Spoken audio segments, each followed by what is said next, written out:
Welcome everybody, and today we're taking a look at a new 4K release from Eureka. It's also a limited edition, and it is 1968's Danger Diabolik. This is directed by Mario Bava, who I've seen 8 other films from.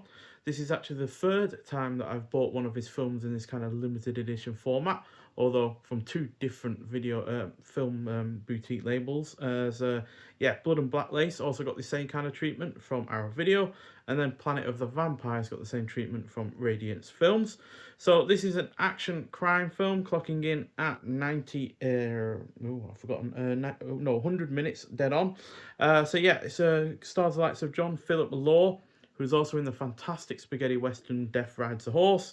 He was also Sinbad in The Golden Voyage of Sinbad, and he was in the equally colourful Barbarella, Queen of the Galaxy.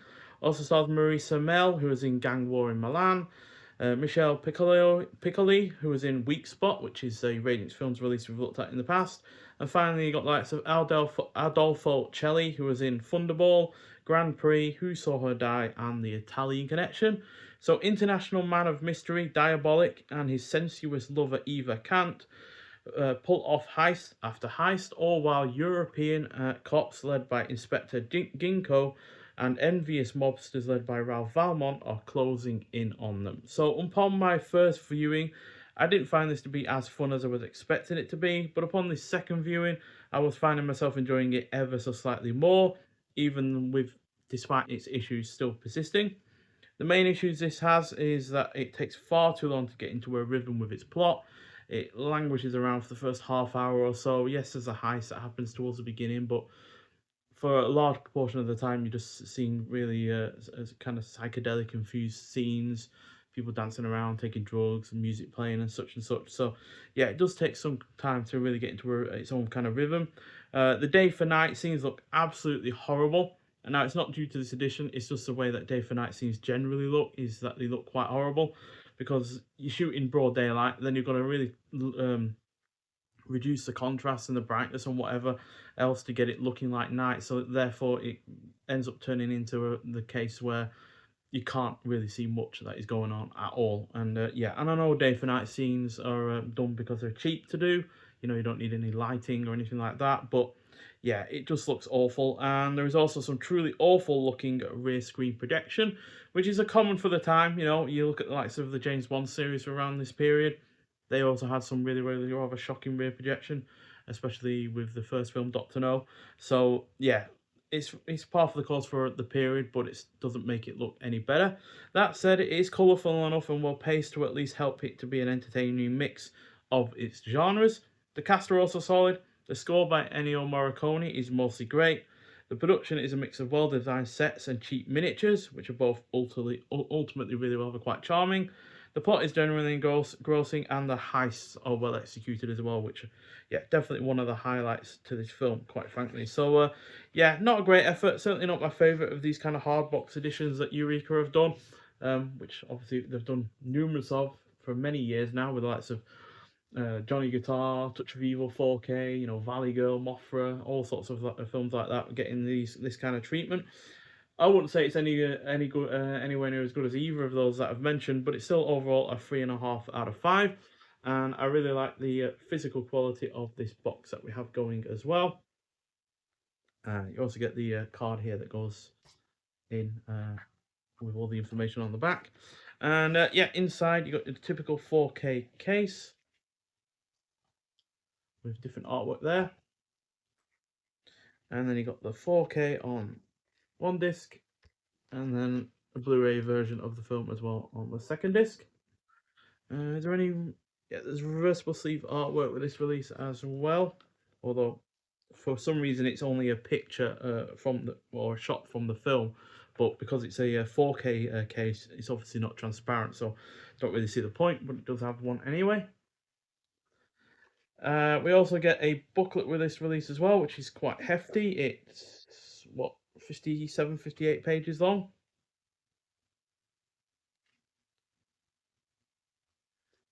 So yeah, inside you get pictures from the film as well, and you also get film credits. The movie that lived twice, Mario Bava's Danger Diabolik by Roberto Curti. Panels and frames, Danger Diabolik as comic book film by Yochin Ek. Noir Comics, Italian Style, Notes on Fumetti Neri by Sergio Angelini. On Vikings and Masked Villains, Mario Bava Beyond Horror by Troy Howarth. Viewing notes and release credits. So obviously Mario Bava is probably more well known for his horror films. You know, I did mention Blood and Black Lace and Planet of the Vampires. Um, but that doesn't mean that's all he ever did, as it mentions in here.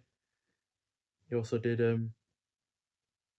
other genre of films, including one with Vincent Price, which isn't particularly good, but Dr. Goldfoot and the Girl Bombs, which isn't particularly great, but you know, Vincent Price sells that film quite frankly, as underwhelming as it generally is. But yeah, the film itself looks absolutely superb in a lot of ways, as you can see by the couple of shots there we got from the booklet itself. And yeah, in terms of viewing notes, the film is presented in the 1:85:1 aspect ratio, so adjust your screen accordingly. And yeah, we also have numerous extras on the disc itself.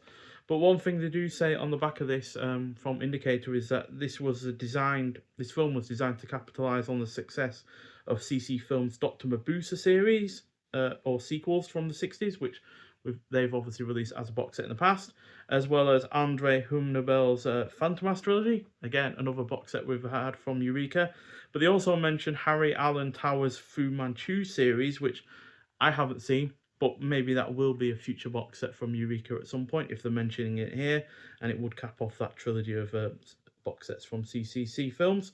But yeah, in terms of the film itself, it's presented in 4K, UHD, Blu-ray, 2160p presentation in Dolby Vision HDR, HDR10 compatible, and the Blu-ray is 1080p HD as well. You have English and Italian audio options. I watched it with English because there is a few English actors in this, obviously, so I watched it in that audio option. You also have the alternative English audio track, optional English subtitles, including newly translated subtitles for the Italian audio. And then you have an audio commentary with film historians Troy Howarth and Nathaniel Thompson, audio commentary with Tim Lucas, who is author of Mario Bava, All the Colours of the Dark. Audio commentary with actor John Philip Law and Bava authority Tim Lucas.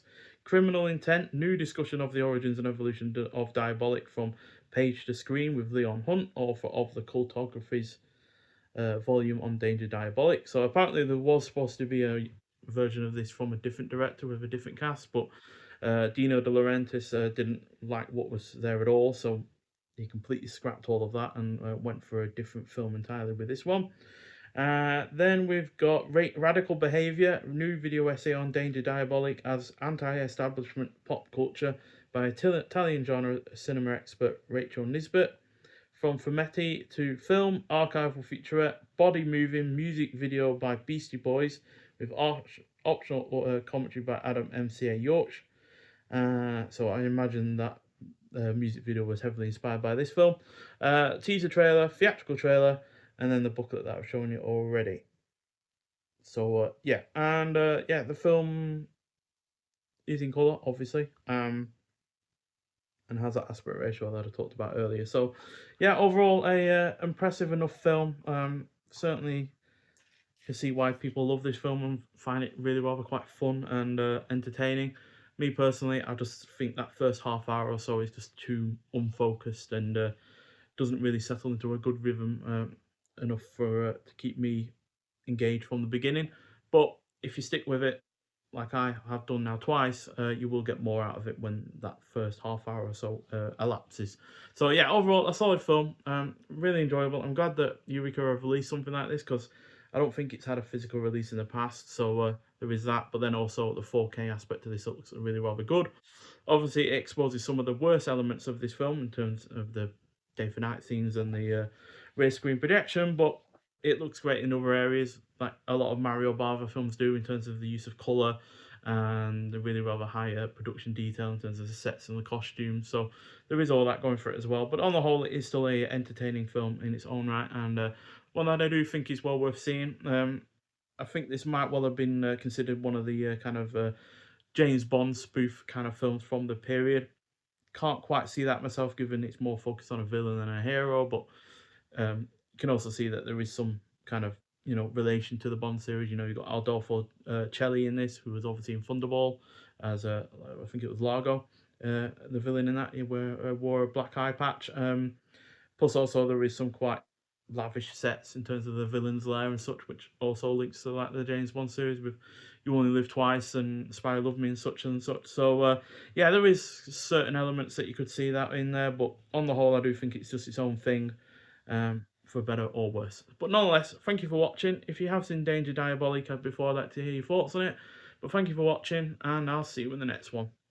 Bye.